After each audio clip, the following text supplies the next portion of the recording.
आज राज्य मंत्रिपरिषद की बैठक मुख्यमंत्री विष्णुदेव साय जी की अध्यक्षता में संपन्न हुई है। बैठक में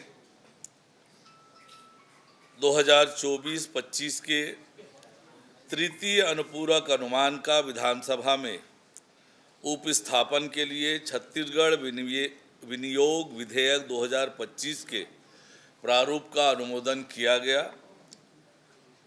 मंत्रिपरिषद द्वारा बजट अनुमान वर्ष 2025-26 का विधानसभा में उपस्थापन के लिए छत्तीसगढ़ विनियोग विधेयक 2025 के प्रारूप का अनुमोदन किया गया।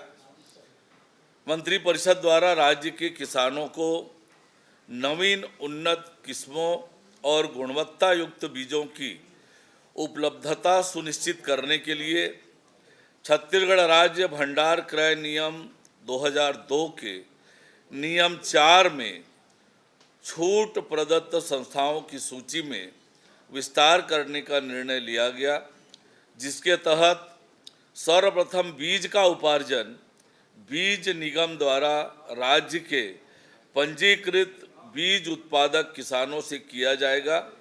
इसके पश्चात आवश्यकता की पूर्ति के लिए राज्य की बीज उत्पादक सहकारी समितियों, भारत सरकार एवं राज्य सरकार के बीज उत्पादन करने वाले उपक्रमों, नाफेड, मध्य प्रदेश बीज महासंघ की समितियां, भारत सरकार द्वारा विभिन्न योजनाओं में empanelled central nodal seed agency के रूप में चयनित संस्थाओं को बीज निगम द्वारा जारी ऑफर लेटर में से न्यूनतम मूल्य प्रस्तुत करने वाली संस्था या एजेंसी से किया जाएगा।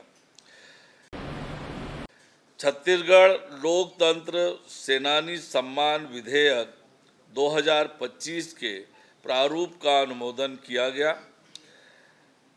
छत्तीसगढ़ के षष्ठम विधानसभा के पंचम सत्र माह फरवरी-मार्च 2025 हेतु माननीय राज्यपाल महोदय के अभिभाषण का मंत्रिपरिषद द्वारा अनुमोदन किया गया। खरीफ विपणन वर्ष 2024-25 के लिए समर्थन मूल्य पर किसानों के उपार्जित धान की शेष राशि का भुगतान करने के लिए छत्तीसगढ़ राज्य विपणन संघ को स्वीकृत अतिरिक्त शासकीय प्रत्याभूति राशि 3,300 करोड़ रुपये की अनुमति का अनुमोदन किया गया। मंत्रिपरिषद द्वारा बैंक गारंटी से संबंधित विलेखों पर स्टाम्प शुल्क की दरों के निर्धारण के लिए भारतीय स्टाम्प अधिनियम 1899 छत्तीसगढ़ संशोधन विधेयक 2025 के प्रारूप का अनुमोदन किया गया। मंत्रिपरिषद द्वारा छत्तीसगढ़ कैडर के भारतीय वन सेवा के 30 वर्ष की अर्हतकारी सेवा पूर्ण कर चुके 1992 से 94 तक बैच के अपर प्रधान मुख्य वन संरक्षक के पद पर पदस्थ अधिकारियों को गैर कार्यात्मक नॉन फंक्शनल आधार पर यथास्थान प्रधान मुख्य वन संरक्षक के समकक्ष स्केल प्रदाय करने हेतु आवश्यक पद सृजन का निर्णय लिया गया।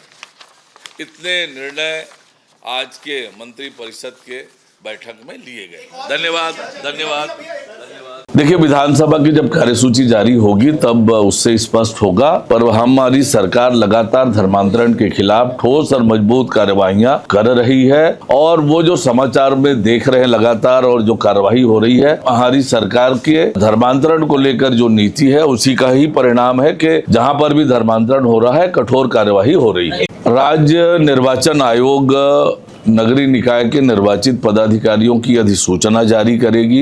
अधिसूचना जारी होने के बाद नगर निगमों के जो नियम है उस नियम के हिसाब से 15 दिन में शपथ ग्रहण और सभापति का चुनाव और नगर पालिका नगर पंचायत में 30 दिन के अंदर शपथ ग्रहण और उपाध्यक्ष पद के चुनाव का प्रावधान है। उस प्रावधानों के अनुरूप जो है वो आगे की कार्यवाही होगी। पहला काम ये होगा, अभी राज्य निर्वाचन आयोग इसकी अधिसूचना जब भी जारी करेगी, उसके बाद 15 दिन नगर निगम के लिए और 30 दिन नगर पालिका नगर पंचायत के लिए निर्धारित है। उस निर्धारित अवधि में ये आगे की कार्यवाही होगी। देखिए, ये तो कांग्रेस में बदलाव की चर्चा पिछले 1.5 सालों से हम लोग सुन रहे हैं।